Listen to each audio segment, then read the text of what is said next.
The light's behind you. Picture this. You're driving home after a long day, music on, friends or family chatting in the back seat. Suddenly, those flashing red and blue lights appear in your rearview mirror. You pull over, heart racing a little, but you're calm because you haven't done anything wrong. Here's the thing. Even when you've done nothing illegal, 5 sneaky tactics officers use during traffic stops can get you into serious trouble if you're not ready. Let's break them down so you can protect yourself. Number 1, the small talk trap and the attitude game. Police don't actually care where you're coming from, where you're going, or how your night's been. That small talk isn't friendly, it's a tactic. They're fishing for admissions that could justify further questioning. Questions like, "Where are you coming from?" or "You heading home from a bar?" are designed to make you talk yourself into a corner. Pro tip, keep it short and polite. Provide your license and registration, nothing more. Sometimes officers do the opposite. They start off hostile or aggressive. The goal? To provoke you into reacting so they can escalate the stop. This happened in a case out of Indianapolis. A cop with a bad attitude tried to bait a calm driver into an argument while waiting for backup. Morale of the story, don't bite. Stay calm, stay polite, stay quiet. Number 2, silence isn't enough. You have to claim it. You've heard it before. You have the right to remain silent. But here's the part most people miss. You have to clearly say you're using that right. Courts have ruled in Salinas versus Texas that if you stay silent without announcing it, your silence can actually be used against you. Say something like, "I'm exercising my right to remain silent," or simply, "I plead the fifth." That's it. Calm, clear, and confident.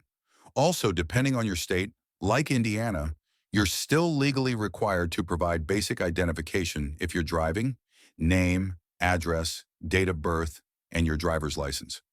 Refusing can lead to a separate charge like failure to identify. So remember, assert your rights out loud, but comply with ID requirements. Number 3, the safety concern excuse. One of the easiest justifications an officer can use to escalate a stop is claiming they felt unsafe.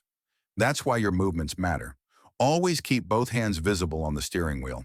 If you need to grab something, like your registration, say it first. "Officer, I'm reaching into my glove box for the registration you asked for." If you want to record the encounter, do it safely. If you're driving, use voice commands. "Hey Siri, start recording." If you have a passenger, let them handle the video while keeping their hands visible. And yes, if they tell you to step out of the vehicle, you legally have to. Pennsylvania versus Mims made that clear. Just move slowly, announce every action, and don't argue. Once the officer says officer safety, the courts usually side with them, so protect yourself with calm, clear communication. Number 4, the consent trick. Mind if I take a look? Here's one of the oldest tricks in the book. The officer asks, "Anything illegal in the car?" You say, "No." Then they follow up with, "Then you wouldn't mind if I searched your car, right?" See what they did there? No matter if you say yes or no, they can twist it to sound like you agreed. Your only safe response is, "I do not consent to any searches." Say it clearly, say it once, and let your body cam or your phone catch that statement. If they threaten to get a warrant, that's fine. If they're asking for your permission, it means they don't have one. Once you give consent, they can tear your car apart.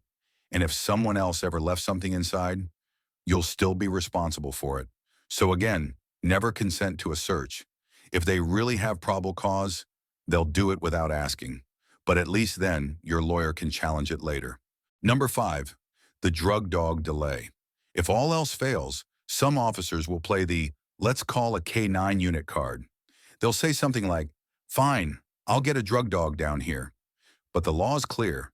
They can't prolong the traffic stop just to wait for a dog. If it takes longer than a normal stop should, that's an illegal detention. Rodriguez v. United States. Here's how you handle it. Calmly ask, "Officer, am I free to leave?" If they say no, keep recording. Note the time.